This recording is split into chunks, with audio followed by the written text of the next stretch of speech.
Next question 147 again from ecology, और ये ecosystem से है। इकोसिस्टम में आपको दिया गया in relation to gross primary productivity and net primary productivity of an ecosystem which one of the following statement is correct.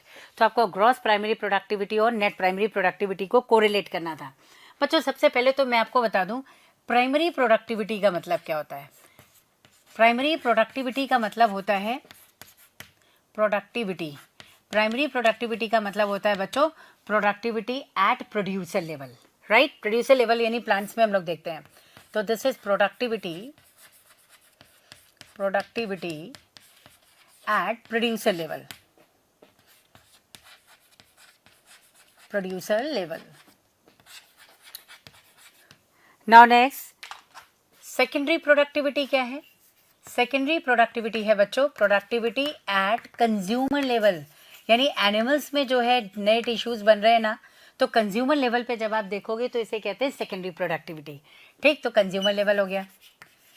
चलिए next इसमें देखते हैं, अगर प्राइमरी प्रोडक्टिविटी हो रही है तो प्राइमरी प्रोडक्टिविटी में ग्रॉस और नेट क्या होता है। ग्रॉस प्राइमरी प्रोडक्टिविटी बच्चों, ग्रॉस प्राइमरी प्रोडक्टिविटी होती है it is total productivity by the plants, यानी it is total food production by the plants. जितनी भी फूड एनर्जी प्लांट्स बना रहे हैं इन्हें हम कहते हैं ग्रॉस प्राइमरी प्रोडक्टिविटी। इसका मतलब है total production of food energy, total production of food energy, right. तो फूड एनर्जी जितनी टोटल प्रोड्यूस हो रही है इसको हम लोग कहते हैं ग्रॉस प्राइमरी प्रोडक्टिविटी। नेक्स्ट बच्चों, अगर हमें यहाँ पे जो है नेट प्राइमरी प्रोडक्टिविटी निकालनी है तो मान लो कोई प्लांट्स हैं वो फूड बना रहे हैं, तो सारे प्लांट से मिलकर जितना टोटल फूड बनाया वो तो उसकी ग्रॉस प्राइमरी प्रोडक्टिविटी है। और इसके बाद वो प्लांट अपने लिए जो रेस्पिरेशन के थ्रू यूज कर लेते हैं उसको माइनस कर दो, तो जो फूड बचा है उसको कहते हैं नेट प्राइमरी प्रोडक्टिविटी। और you can say it is total stored food available to next trophic level is called net primary productivity. इसका मतलब यह है कि gross primary productivity minus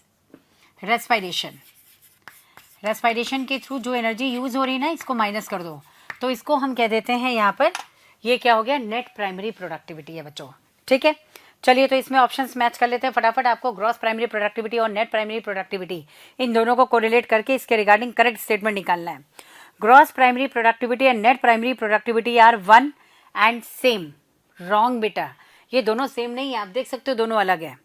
second देखो, there is no relationship between gross primary productivity and net primary productivity. This is also wrong because net primary productivity depends on the gross primary productivity, तो relation है, इससे statement wrong.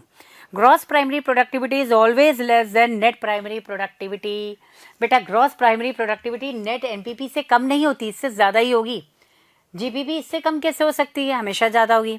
Last है gross primary productivity is always more than net primary productivity. ये सही है, gross primary productivity GPP हमेशा NPP से ज्यादा है।